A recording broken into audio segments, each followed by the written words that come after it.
لافتا كان الموقف السياسي الذي فجره رئيس كتلة الوفاء للمقاومة النائب محمد رعد بنبرته العالية بعد ساعات معدودة من انتهاء العملية الانتخابية النيابية وإعلان نتائجها الرسمية. فمن النبطي قصف رعد بالمباشر خصوم المقاومة السياسيين الذين يدعون الفوز من دون أي دليل وفق قوله، داعيا إياهم إلى التعاون ومخيرا بين حكومة وطنية والعزلة.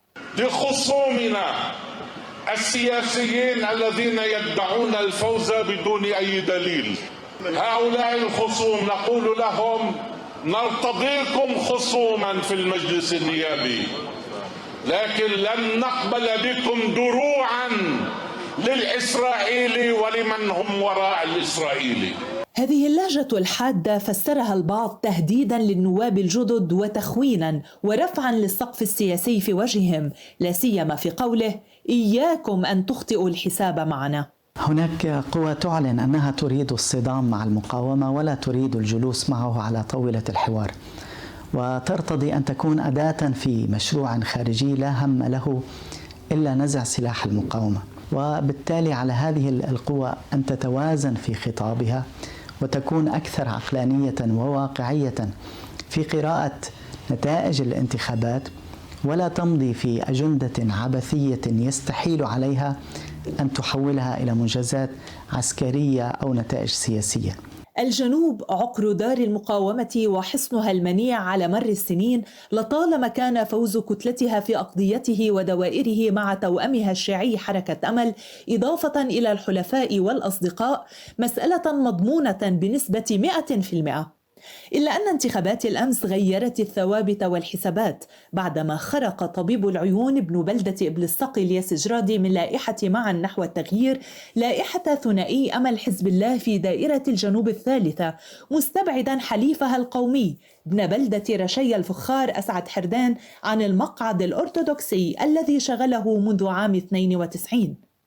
أما الإصابة الانتخابية الثانية في جسم لائحة الثنائي فتمثلت في نجاح ابن بلدة الكفير الجنوبية المعارض فراس حمدان وإزاحته المصرفي مروان خير الدين في الدائرة نفسها عن المقعد الدرزي.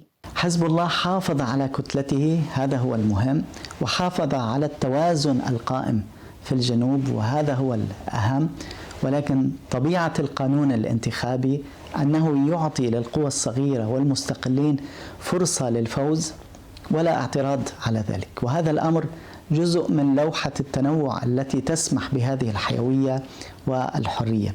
حافظ حزب الله على مقاعده 13 على مستوى كل لبنان بعدما حصدوا 335,466 صوتا إجماليا، لكن دخول 12 نائبا جديدا معارضا لنهج الحزب الأصفر وسياساته أفقده وحلفائه الأكثرية النيابية في البرلمان الجديد.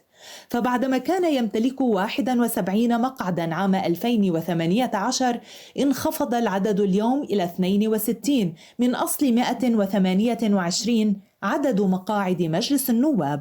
إن لم يحصل على الأغلبية النيابية فلا أقل أن تكون لديه الأغلبية السياسية التي من خلالها لا تستطيع القوى المخاصمة له أن تذهب بالبلد إلى مسارات صدامية، بل سيكون عليها أن تجلس لتحاور حزب الله في كيفية وقف الانهيار الحالي وإعادة بناء الدولة وفق أولويات تصب في خدمة ومصلحة الناس.